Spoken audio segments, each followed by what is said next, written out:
Ladies and gentlemen, it's your boy Katt Williams, a.k.a. Money Mike, a.k.a. Denzel Washington. Pimping in the building. What can I do for you? Tell us about tonight. It was an interesting night. It was cold. The wind was blowing. A lot of girls out. How was the ladies looking? The ladies are always wonderful. They do the best they can. They work with what they got to work with, and I'm appreciative of it. And Detroit is no Atlanta, but Detroit has a higher ratio of fine women than you would imagine. You should come to Detroit if you've never been there. It's so hot. So how did you get started in the business? A single parent. My son's 9 months old. I was raising him by myself, and I needed to do something legal. I needed a lot of money, but I wasn't really able to do some of the stuff I had been doing because. So what have you been doing? It doesn't matter. It wasn't legal. If I continued that and something happened to me, then my son was gonna have to go to an orphanage. I took that seriously, so I wanted to see what I could do, but I wasn't qualified to really do nothing, and I knew I wasn't going to work no day job. So I started doing the comedy thing. I had tried it once before. I thought it would work, and God blessed me, and here we are. So how did you get hooked up with Ice Cube? I didn't get hooked up with Ice Cube. I went on the audition. Friday after next was my first audition. I did it, got the part, and the rest is history. First audition? First audition.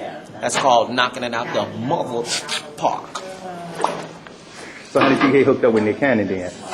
Same situation? Nigga's a friend of mine. Nick asked me to do the show and help him out. He thought it was a good idea. I didn't think it was a good idea. I thought it was like a cheap version of Whose Line Is It Anyway, but I did it because that's my boy, and you got to support young millionaires that's on the grind. And Nick Cannon is a young millionaire trying to make it work. I didn't know Nick since he was 14 years old, so I decided to help him out, and as it turned out, it's the #1 show on MTV, and so by helping him, I helped myself. So yeah, everybody usually street say you was like the funniest person on the show. Yeah, and I appreciate it so much. So are they about to do a second season, or what's going on with that? We start the second season in 3 days.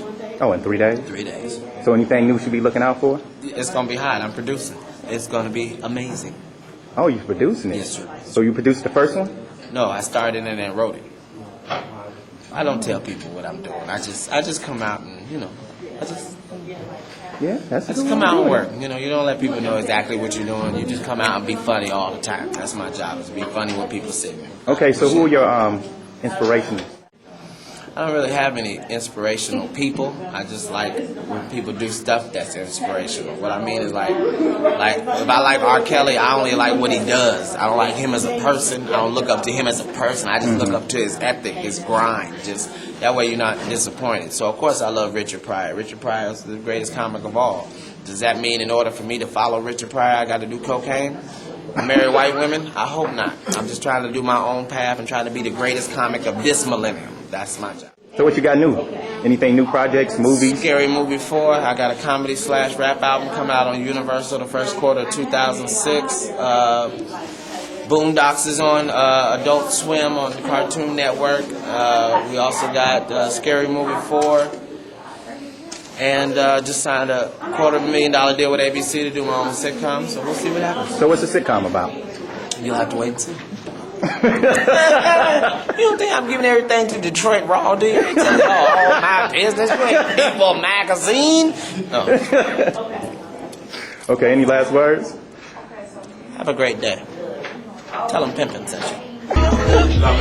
Hold up.